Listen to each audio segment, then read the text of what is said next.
Get started, and this is a special class, and I think that you'll find it very helpful. Brother Austin Fowler is going to be co-teaching this class. He's going to be back in the booth operating the website. I'm going to help. Austin's going to help navigate for me and put the proper pages and modules on the screen. So let me go ahead and begin by asking if you want access to the website. If you want website access, okay, what you're going to have to do, all right, is you're going to have to give me your name and email, and you need to do it by email. So you just need to email me at rob@housetohouse.com, rob@housetohouse.com, HOUSETOHOUSE, and say, I was at AMC. And that tells me you are eligible, and I will create for you in fact, let's do it this way. Erase that email. Email David@housetohouse.com, David@housetohouse.com. Say, I was at American Mission Campaign. Please provide me access to the website. And he'll do it for you. So we have a tech guy, and that's what he does. So it takes something off my plate. And so David will give you access to the website and allow you entrance. All right, so when you at first click, you're going to come up to a screen that looks like this, all right? Austin's going to scroll down and enter the curriculum, all right? So it's going to say enter curriculum. He's going to hit enter, and of course you see the model, and at this point there is the program. You see where it says view program? Right there, you're going to hit view program, all right? And you're going to now have access to our modular curriculum. Brethren, this took us a lot of work to create, and there's a lot of resources invested in this. And I'm going to have Austin on the top right. Austin, you see where that arrow is? Go to the right more, to the other side. Go to right. Go all the way to the right, the other side. Okay, scroll up a little bit. Scroll up. Yep, right there. Enlarge it right there. Yep, there we go. All right, so we're looking at the 6-step HTHSOE model. And so if you scroll down a little bit, you'll see the model. And Austin, minimize the introduction for me. Minimize on the menu option, the introduction on the left-hand side.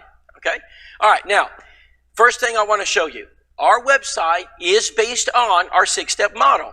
So you'll notice it says contacts on the model, and there's contacts in the menu. It says prospects on the model. It says prospects on the menu. And so if you'll scroll that model down a little bit, Austin, they'll see the remainder. Bible studies, baptisms, new converts. And so as you're looking at the curriculum, this is how you find things. So if you want to find information about contacts, you would click contacts. If you want Bible studies, you click Bible studies. So Austin, if you'll go over to the menu option, hit contacts. All right, so let's say you wanted to find information about how to train a church on what to do when visitors walk through the door. All you got to do is click visitors. You click visitors, and you're going to have a video show up. Those videos are between 3 and 5 minutes. All right, and those videos will allow you to view the content, the training content, and there's usually several videos you can watch. And as you scroll down the screen, you're going to see, and there's a lot of videos for visitors, because this is a very important part of our training module. You're going to see a bullet point, and this is important. This is the training. The actual training we do is in bullet point form. We make it short. And so if you were an eldership at a local church, here's what you would do. You would select a coordinator for visitors. You would fill the team with as many members as are needed. And we suggest you need around 4 families per 100. So if you're a church of 200, that's 8 families. You would give that coordinator 8 families. You would go into a conference room, and the bullet points is what you cover. You train your team. And so this is what you're trying to do when visitors walk through the door. It's real simple. All right, you may watch some of the videos together. If you scroll further down the list, okay, if you just scroll a little bit further down, you're going to notice there is a drop-down PDF. The PDF is just the bullet point training sheet. That's all it is. Welcoming visitors. You can make copies of that. You can give it to your team members. That way they can take it home. They can study it. Again, this is the direction sheet. What are we trying to achieve? What's our purpose? When visitors walk through the door, what do we want? We want to make a contact. How do we do it? Here's the process that we use. Let's go back up and over to the website. If you scroll down a little further, Nicole, ladies, yesterday handed out to you, remember the visitor bag contents? So if you click on visitor bag contents, there they are. So again, if you're a coordinator and you're wanting to make sure you get the proper items and for your visitor bag, print it out right here. Or you can give it to maybe some sisters, and maybe they're authorized to go to the Dollar Tree once a month and make 20 visitor bags. So at Glencoe, Nicole, she actually does the visitor bags for Glencoe. And so what she'll do, once a month, she'll go to the store and she gathers the items, she makes the visitor bags, she brings them to the church, and she fills it up as needed. Now, for Brother Tim and I spent about an hour this morning going over this, because in order for a congregational evangelism approach to work, it's got to be congregational, which means you have to train your membership. So there is training for just the team, but then the membership as a whole, there's a sermon to be preached. And so, Austin, if you'll click that sermon, if you don't mind, all right, there's a sermon that goes along with visitor training. And so that sermon, all right, is going to provide the church the information they need. So when visitors walk through the door, we're not a grouchy church, we're a kind church, and we know how to greet visitors. So there's the sermon. We also have a PowerPoint back on the website, and on some of them, and that's a PowerPoint. So bring that PowerPoint up. And this would be for Brother Tim. Again, if he's going to train the church, here's his PowerPoint. All right? You have access to all of this. Go ahead and engage the PowerPoint, Austin, and we'll run through a few of the slides just so they can see it. All right? So here's a PowerPoint on just visitors. Now, you saw my PowerPoint yesterday. Okay, this is for the training of the church. Go to the next few slides, Austin. All right, so here's a training schedule. So one of the things you have to do in a church is you got to run them through the training. One Sunday we focused on visitors. Another Sunday we focus on new movers. Another Sunday we focus on a Bible study. So here's a list of some of the topics we're going to cover. This one, of course, is going to cover visitors. Move to the next slide. This is our 6-step model. Where do visitors fit in the model? Where would you put them? That's exactly right. Go to the next one. So Austin goes to the next one. Click it again. There it is. We're going to talk about visitors today. I would suggest that these are sermons that are not done on Sunday morning. This is a Sunday evening sermon. It's done for the heart of the church. Next slide. All right. So we now remind the church of what are we trying to do here. Click next. That's what we're trying to do. Everything in our church needs to focus back on evangelism. So every church has a lot of works, a lot of programs they're doing. And we talked about programs. We need to make sure they all have one, they all have a focus. The focus is, does this program help us bring people to Christ? Is this program focused on the mission of the church, which is to, bring souls to Christ? So if we're edifying the brethren so they can bring people to Christ, if we're providing benevolence to people to bring them to Christ, whatever we do, it's all about evangelism. Go to the next slide. All right? So how can we best evangelize our visitors? We must change our mindset about our approach to evangelism. We have to make sure that we focus in a congregational way.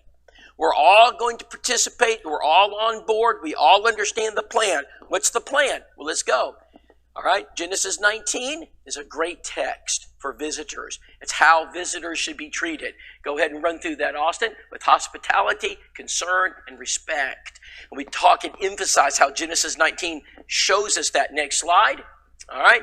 This is our training card. If you recall yesterday, in your backpack, you have these training cards. We looked at the visitor training card, right? All right, so this is the basic training of the church. We want visitors. We're going to identify who they are, greet them at the door with door greeters. Then, of course, we're going to, with our pew greeters, give them a gift bag, okay, a gift as we're sitting with them. Try to figure out, are they local or temporary? And then we're going to, as we give them that gift, gather the contact information and then put them on the prospect list. And so it's a cycle. So the PowerPoint is there to help the church and the church members understand what is the goal. So when visitors walk through the door, everybody's on the same page. We all understand what the purpose is. So when that visitor comes into this auditorium, maybe the door greeters lead them here, and they sit down. We know that a family that's been trained going to sit either behind them or in front of them and begin this process together. So you can go ahead and click out of that PowerPoint, Austin. I'm just demonstrating kind of the training options you have on the website. So all of this is available for you. There's training for every single part of the model. So if you'll contract the contacts, Austin, all right, go back up to the introduction. There's a couple of things I'd like to show you. So when you first get into the website, I would strongly recommend as you drop down that menu bar, go ahead and drop that down. All right, you go through what we call the training videos that teach you how to use the website. How many of you have ever used a modular website for school? Anybody here done that? Yes. All right. So you're taking a course and it gives you the modules on the side and you just complete the steps. You'll notice it says complete step on the bottom. Once you complete a step, you just hit click and it'll take you to the next one. All right. So you're just going through these modules, learning how to develop the model. This is not an individual effort. This is a congregational effort, meaning that the church in some way is being brought in as these particular modules are developed. People understand, where is my place? We have some working with visitors, some working with new movers, some working with compassion cards, invitation cards, door knocking, whatever it may be. We're getting the membership involved. Some of you will do more than one thing, all right? So it's based on the 1 Corinthians 12 principle. Some are eyes, ears, hands, feet, right? Some of you are uncomely, right? I don't know which one of you are uncomely, but the Bible says we have uncomely members. But when the uncomely members aren't working correctly, we all know about it, don't we? So if your uncomely members were not working right now, you would not be here. And so, in other words, some have a more of a back seat role. They don't want to be recognized, all right? They don't want anybody to know what they're doing. They don't want recognition. They just want to work behind the scenes. And my wife is someone who loves to work behind the scenes. She does not like the limelight. She does not want to be recognized. She doesn't want anybody to call her name. To get her to speak in front of women, a class, I have to beg her to do it because she doesn't want to do it. She doesn't want attention at all. All right? People have different talents, different gifts. We're going to utilize all of them and place you in places where you can succeed. Let's go back to the introduction. All right? Let's go down here, Austin, and go down here to, let's go down here to the accountability board towards the bottom. I want to share with you something. One of the things we recommend a church does is they set up an accountability board. And I would send it right up here. I would put it on right there or right there. So there's a video that explains it. But Austin, if you'll scroll down and show them what it looks like, I think that's the best way to do it. All right, let's go ahead and enlarge that. All right, so we would encourage every church, okay, to have a board that shares their metrics. What are your metrics? How many visitors have you had for the month of January? How many visits have you made as a church? So I didn't ask how many visits Tim made. That's not fair. How many visits has the church made? All right, then we want to find out how many prospects do we have? How many compassion cards have we sent out? So let me give you some numbers to chew on. If you're a church of 100 and you're properly following the model, you're sending out between 100 and 150 cards a week, okay? 100 and 150 cards a week. So the smaller the church, obviously the smaller the quantity is. Prospects, a church of 100 should have around 10 prospects. A church of 200, somewhere around 20 prospects. The larger your church, the more you can handle. The smaller your church, you can't handle as many. Okay, churches are bound by their size, and there's resource allocation. I would love to handle 100 at a time. There's no way you can do that. It's impossible, all right? So you can only handle what you can handle. So you about 10% of your membership is a pretty good ballpark. So if you're a church of 100 and it said we have one prospect, you're in trouble, aren't you? You're never going to grow with one prospect, okay?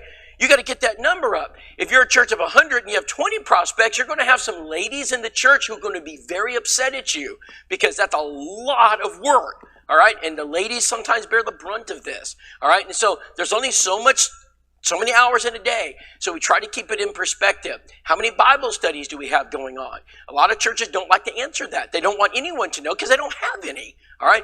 We have more categories. In fact, we have baptisms. What's your baptism goal? And so we want to display. We don't want to hide our numbers. We want to make sure everybody sees the numbers. Why do we call it an accountability board? Because what does it do? It keeps you accountable, right? It's the same reason we show the contribution and attendance, right? All right, it's a measurement. Brother Gary Massey, he's a preacher there in Chattanooga, and he spoke for me at Polishing the Pulpit. I asked him to speak on the School of Evangelism, and he said this was one of the biggest tools for their church. And he says, I compare it to like going to my doctor and having my blood pressure. What's your blood pressure tell you? Those numbers are indicative of what? They're indicative of your health. So, Brother Jim, if you go to the doctor and your blood pressure is 170 over 100, there's a problem somewhere, right? If you go to the doctor and your blood pressure is 120 over 80, all right, we're okay. Those numbers tell us about your health. I can't think of better numbers than these to tell us if we're healthy. These are much better than your attendance, much better than your contribution. And my contention is that if these numbers are where they need to be, your attendance will be just fine. If these numbers are where they need to be, your contribution is going to be just fine. So if you show me a church, of 100 people that's got, 6, 4, or 5 Bible studies, they got 10 prospects, they've sent out, a few hundred cards at the end of the month, they've made, a dozen visits, I know I don't have to see your contribution. I know where it's at. I don't have to see your attendance because there is no church that can do that kind of work that doesn't have the other already in check. So in my judgment, this is my opinion. I'll tell you when it's Rob's opinion. Rob's opinion is sometimes we look at the wrong metrics. We're looking at the wrong numbers. Okay, these numbers are far more powerful and indicative. I went to one congregation. I knew they had a metric board, and I didn't see it. And first question I asked, I said, brother, where's your accountability board? He said, oh, we took it down. I said, well, why did you take it down? He said, well, the numbers were pretty bad. I said, at work, does anybody have metric boards at work, number boards that give you numbers that kind of tell you, where you are in production, how many, does anybody have anything like that? Anybody here have a metric board at work, numbers that you got to keep up with? All right, Michael says yes. People are raising their hand back there, yes. All right, so let's just say, Michael, at your place of employment, you weren't producing like the job wanted you to, and you decided, oh, we'll just take them down. They would fire you, right? So let me give you some other comparisons. A grade book for a teacher is that's your metric board. And you decided, well, the grades don't really look good. We'll just throw it away. Now, the students may like that, but it's not going to work for her. All right. So we all have these metrics and numbers. These are good metrics right here to keep up with. Go ahead and close that out. All right. So we would encourage a church to keep their metrics and display it. Just let the church know. So if the metrics, go back to the program there, Austin, if the metrics aren't where they need to be, whose fault is that? It's our fault. You can't say, Tim, now you're not doing your job. No, that is completely inaccurate. Okay, it's wrong. You can't say, well, we're not doing our job. All right, if we don't have Bible studies, if we don't have prospects, if we're not sending cards out, if we're not having baptisms, it's all of our fault. And so let's just own up to it. All right, go back up to towards the top a little bit, Austin, if you will, and hit the coordinator spreadsheet. That's an important one to look at. Coordinator spreadsheet. So the coordinator spreadsheet, and enlarge that when you get to, there you go. That is the direction sheet. Every module has directions on how to break it down. I always make them very simple. If you scroll down to the bottom, Austin, there it is. All right. And can you enlarge that for me? All right. See if we can enlarge that so you can get a better view of it. All right. Keep going. Keep going. Uh-oh. I'm going the wrong way. All right. I think we're going to have to go the other way.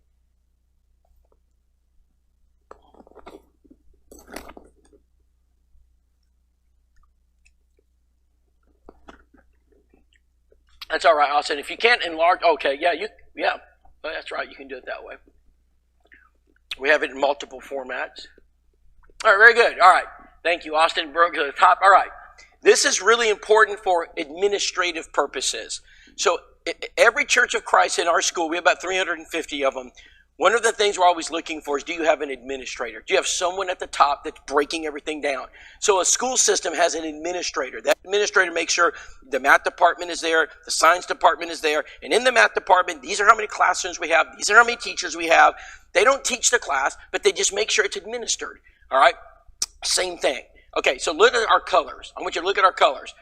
The color silver represents contacts. Your training cards for contacts are all silver. You know why? It's unfertilized dirt. It's never been worked up. All right. So look at the silver categories right here. You have the top one, which is the bookmark.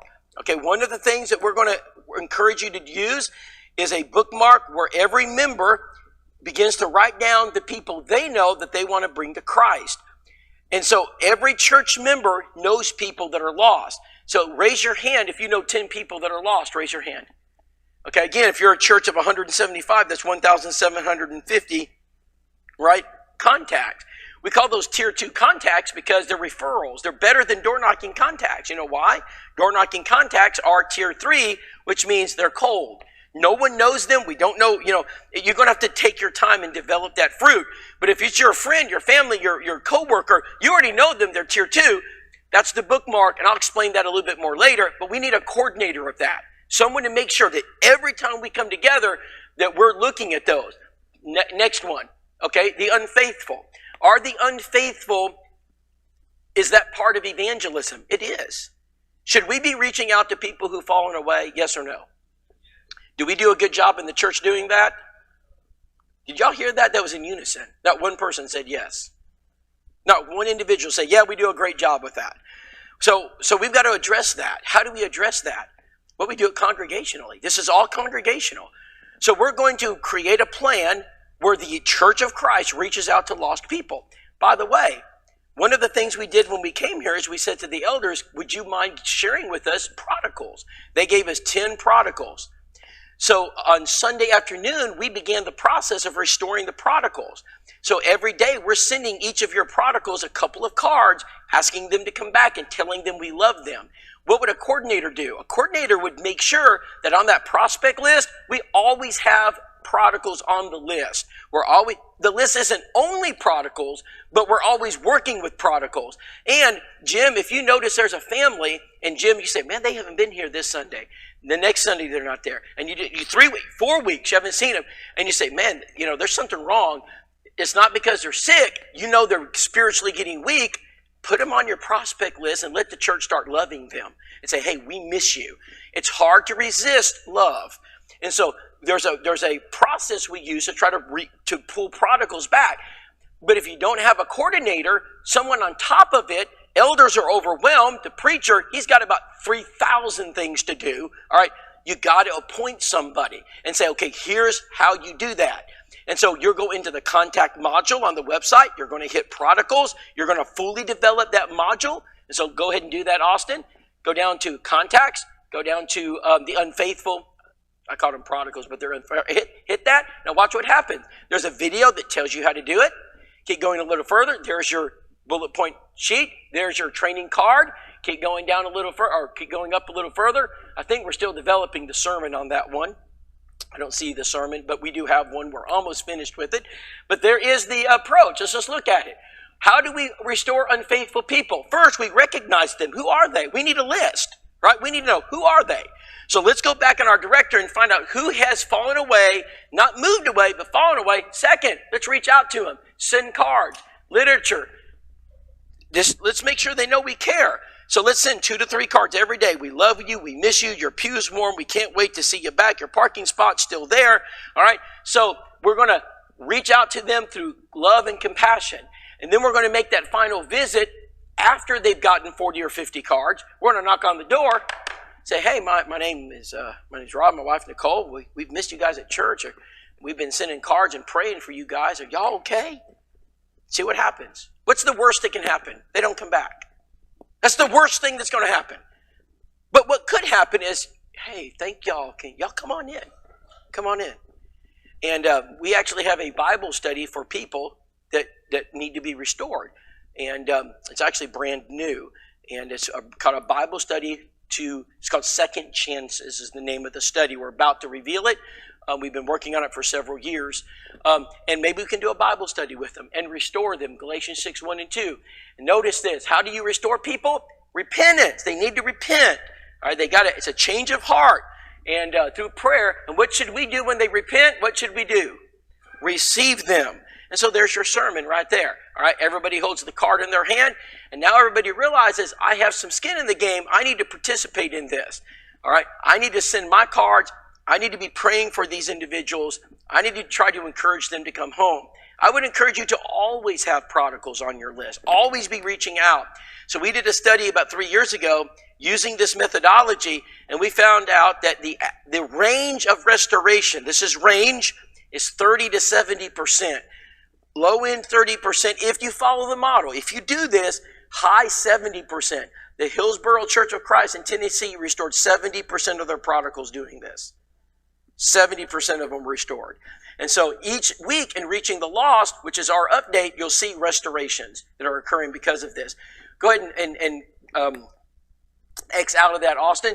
Go back, if you would, to that coordinator spreadsheet on the Excel spreadsheet, and let's look at our coordinators. So this again is important for elders, right? Because you're building an evangelistic church. You got to have people in the right place. What happens if you don't do this? Hey, Tim. Can you do the Tim? Hey, Tim. And I know this because I've been Tim. And you're killing your preacher. Don't do that to him. Okay? Let him excel in Bible studies. That's where his strengths are. Get somebody else to do this other stuff, right? So we have plenty of people that get involved, and that is so important. So all of those gray areas right there are your contact creators, your visitors, house to house, heart to heart, new movers, door knocking, invitation card, digital media. Somebody asked me about digital media. I can't remember who it was. Was that you, Peter? We have a whole module on digital media, how to use it to create contact. You can drive traffic and create contacts using digital media. And we have a whole lesson on how to do that. And so, if that's an interest area of yours, you might volunteer, say, hey, I'll be the coordinator of that. I want to learn how to do it, because it takes someone who has that's a little bit of time and skill set. So if you'll scroll up, Austin, a little bit, let's go ahead and reveal the brown section. All right, prospects. All right, it's brown. I changed the color because now we have contacts and we're going to fertilize the soil. So if you've ever gardened, you know that fertilized soil has a different feel to it, doesn't it, Carl? It doesn't feel the same. It smells good too. And so you got your compost pile out there. You've been fertilizing and working it up. Man, there's nothing like it. There's nothing like that dirt, right? Like that. You prepared it and it's ready. How do we prepare the contacts? We do it through, number one, all right, we got to have a list. So when churches call me and they say, hey, Rob, we're struggling. We don't know what's going on. Hey, do you have a prospect list? Keno, how many times when you go to a church that needs help, is this the problem? Yeah, say it again. Because they don't do it. They ignore it. Well, you don't need to do that. It's not going to work if you don't do it. If you don't have a prospect list, you got to have a list of people that you're working out. Who here has written cards so far? Who here has written cards? When y'all sit down, you know what that list is called? It's called the prospect list. Now, obviously, your prospect list during AMC is massive, right? That's not normal, okay? Normally, a church of 175 would have around, 15, 20, prospects on it. All right, but again, AMC is like on steroids. Everything's on steroids right now. All right, so we got our prospect list. How do we find the prospect list? Austin, take us back to the website, Keno.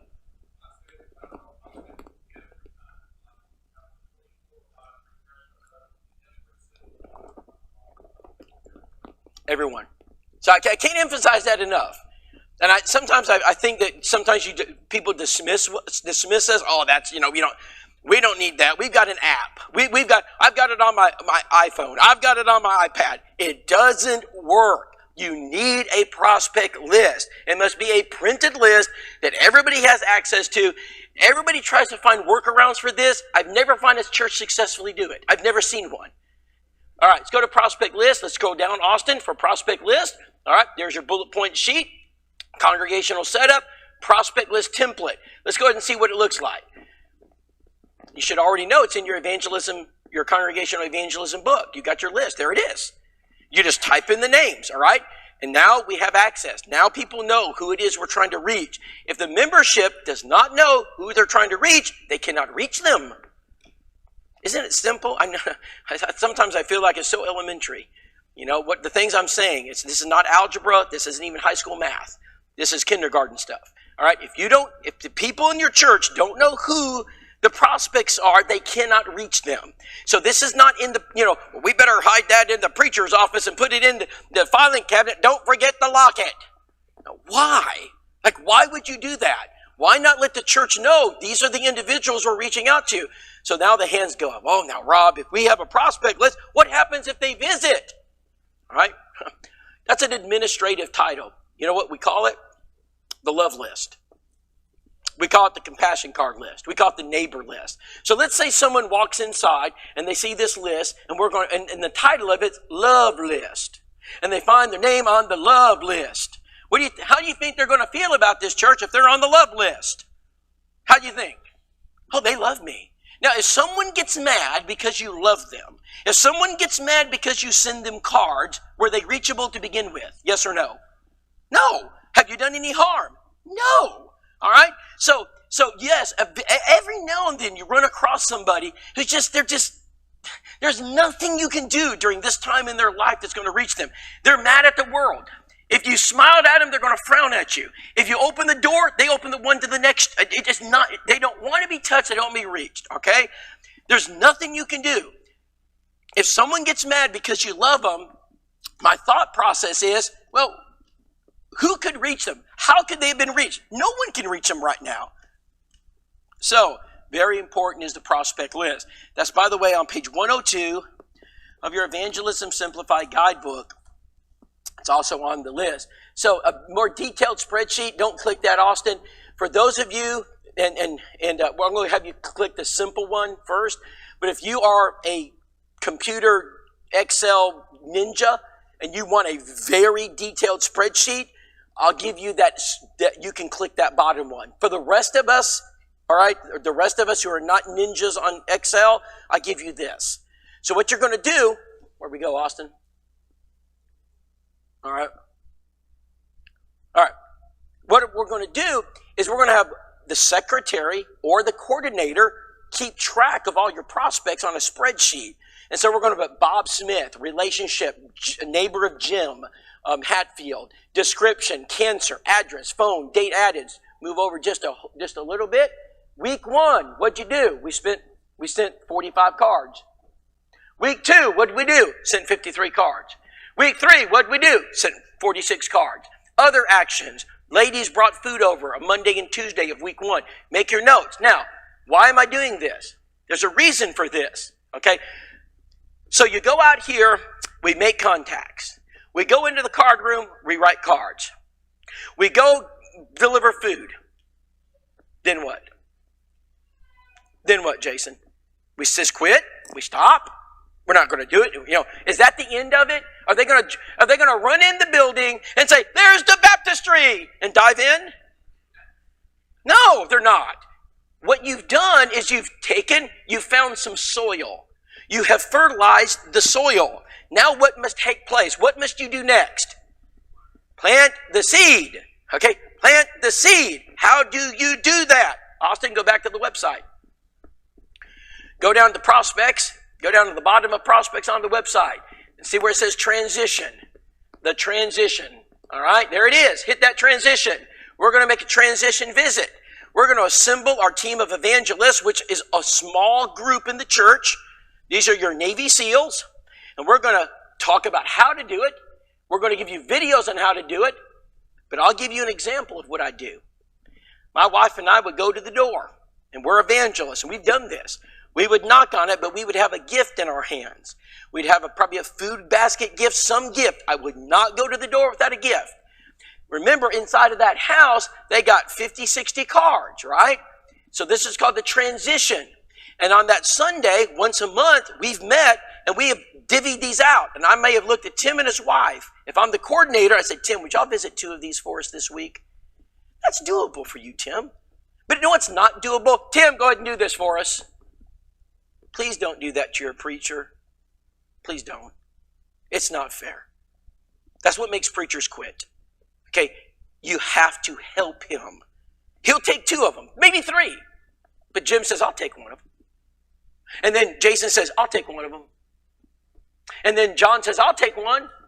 And then Peter says, I'll take one of them too. And then some of the other members here say, I'll take one. And so everybody starts getting involved. And this is what you want. You want involvement of but these are the Navy SEALs. These are people comfortable with talking and doing Bible studies. We're going to distribute, so this week, these are your visit assignments. We do it once a month. That's all we do, once a month. We're going to go make our visits. And when we get there, Austin, if you'll scroll again to the bottom of the screen. All right. We've got questions. Look at those questions. Can you highlight those questions right there, Austin? Right there. That's what you're going to ask. We're going to knock on the door. They're going to open it up. I'm going to identify myself. Now remember, I've got a gift in my hand, and they got 40, 50, 60 cards in their house, right? What kind of response do you think you're going to get? Let me tell you what an elder from the Crossville Church of Christ told me. He said, Rob, when you taught us how to do this, he says, your seminar frightens me. I said, why is that? He said, I'm scared to death to go visit these people. He said, because I know they're just going to cuss me and slam the door. That's what he told me. He said, but I trusted you. I decided I'd do what it says. So my wife and I made our gift. And man, I tell you, I was shaking inside. And I went to the door, knocked on it, and I'm just waiting. They're going to yell at me. And then all of a sudden they open up and say, hey, my name is Bill, my wife Joanne. We're from the Crossville Church of Christ. And yes, ma'am, you're that church in a card. Yes, ma'am. She literally grabbed my hand and pulled me into the house. She said, come here, sir. And she had all the cards displayed. And we sat down in the living room and we had our conversation. First, we just talked about the weather. We talked about life. And then we said, oh, by the way, Miss Joan, can I ask you something? What do you think about the Crossville Church of Christ? Oh, it's a nice church. They sent me 61 cards. Your card's in there right now. Miss Joan, do you know a lot about the Crossville Church? I really don't know a lot about you. Miss Joan, would you like to know more about it? Oh, I kind of would. I just so happen to have, all right, maybe I have these little booklets. I got my back to the Bible. You got a Bible study. I don't ask for Bible studies. That's one of the things that we suggest. Do not say, would you like to have a Bible study? If you ask a person if they want to have a Bible study, what are they going to say 99 out of 100? No, I don't ask. I say, hey, would you like to know a little bit more about our church? After we've loved them, they're going to say yes. This is called the transition. Austin, would you go back to that coordinator sheet for me, please? In Excel. Go back to that sheet. Let's look at something. So we're developing a congregational model. Y'all see there where it says transition? What happens if you decide not to do that? We don't need a coordinator. We don't need to do transitions. Jason, what happens? Chaos. He's an elder. Listen to him. Chaos. Okay, so what happens? Nothing happens. Okay, so you have all this work that's being done. And your ladies are excited, your men are excited, the church is excited, there's a lot of wind at your back, and man, this is great.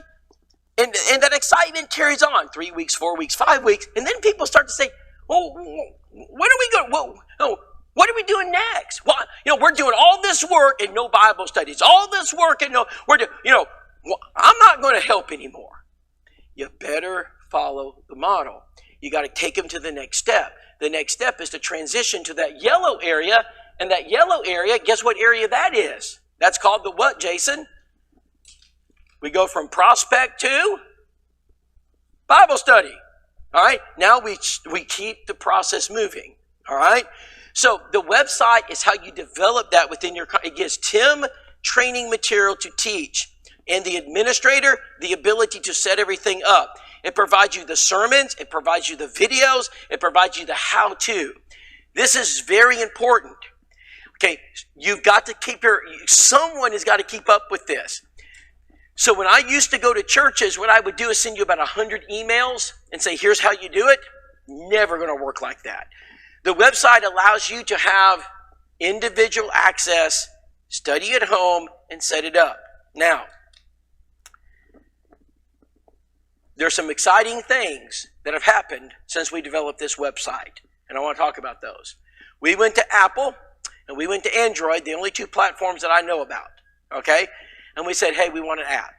Now, we're a religious institution, which means they hate us.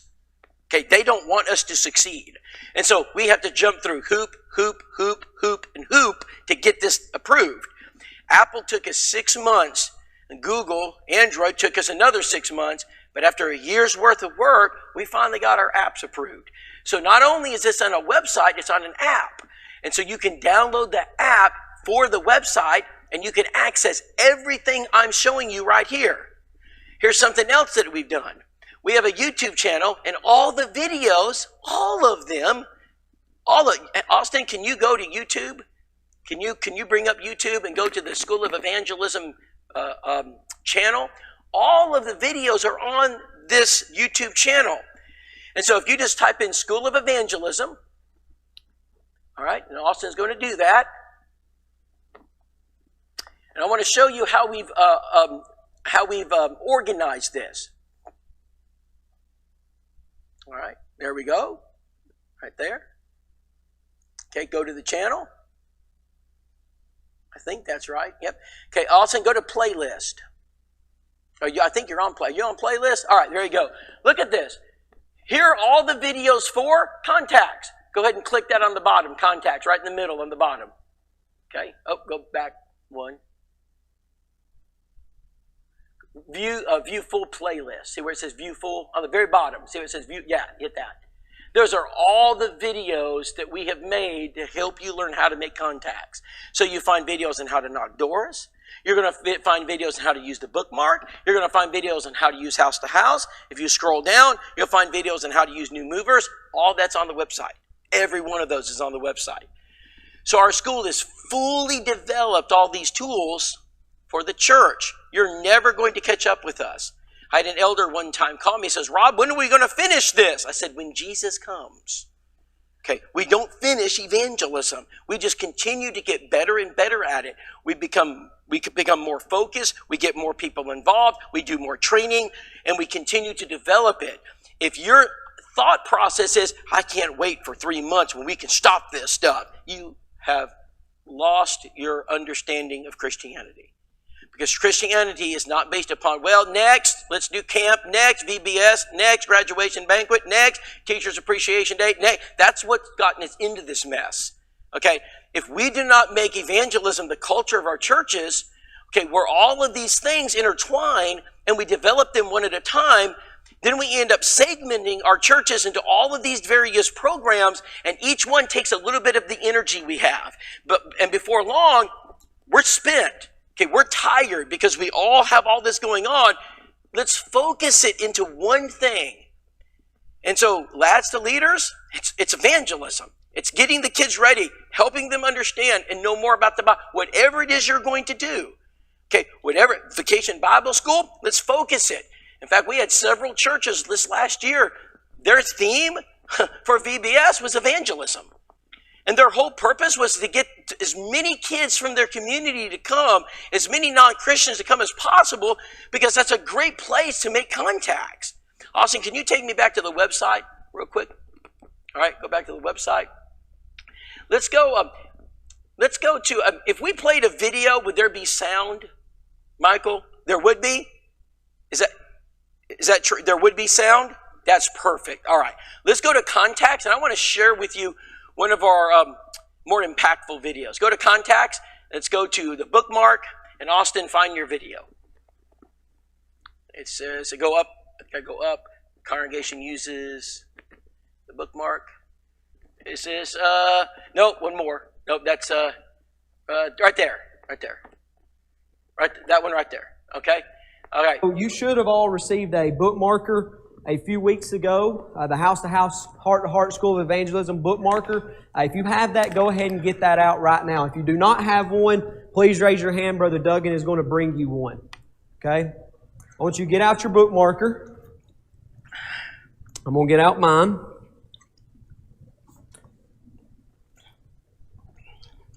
Got several that need one.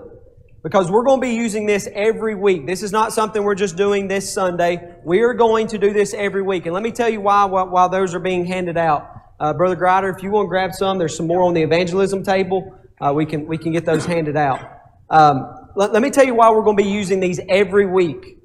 Because without contacts, we cannot take the gospel, okay? I want you to raise, I know there's some of you raising your hands, but you should keep your hand raised for this. Raise your hand if you know 10 non-Christians. You know 10 sinners, okay? If you struggle to know 10 sinners, I want you to do one thing. Get out your cell phone, go through your contacts in your cell phone, and find 10 names of people you do not know that are Christians. They're not members of the Lord's church, okay? That's an easy way to find 10 contacts. You probably work with 10 people that are non-Christians. You go to school with people that are non-Christians, okay? So your first job, if you're just now receiving this bookmarker, is to write down 10 names. You can pause 10 people Austin, that maybe you're very close to.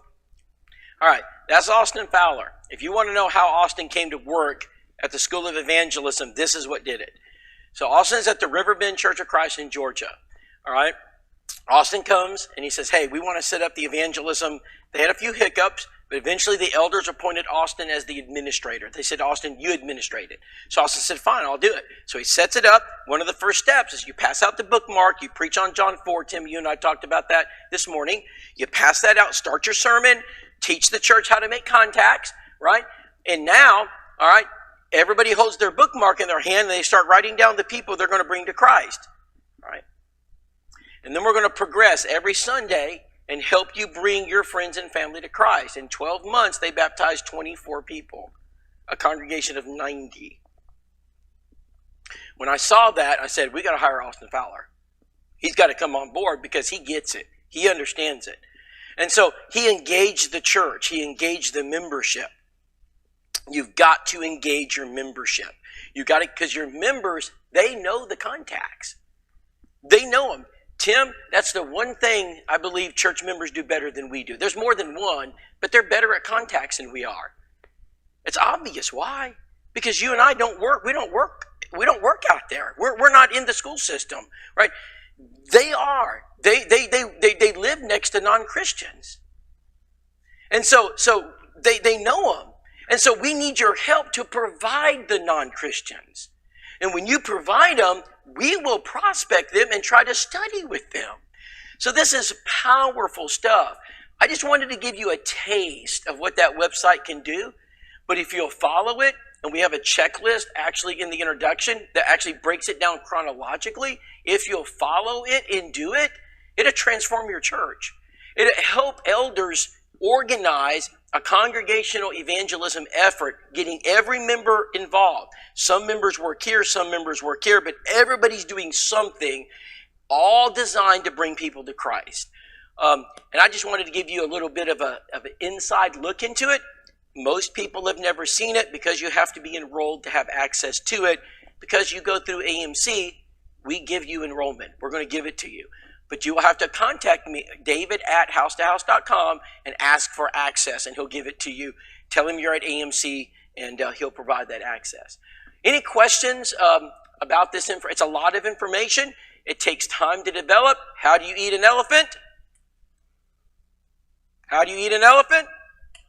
That's right. You don't do it all today. You develop it just a little bit every week. And we have a checklist to help you do that. It takes the average church 3 to 6 months to get everything functioning. But once you get it functioning, it is sweet. It's really sweet. It's transformation.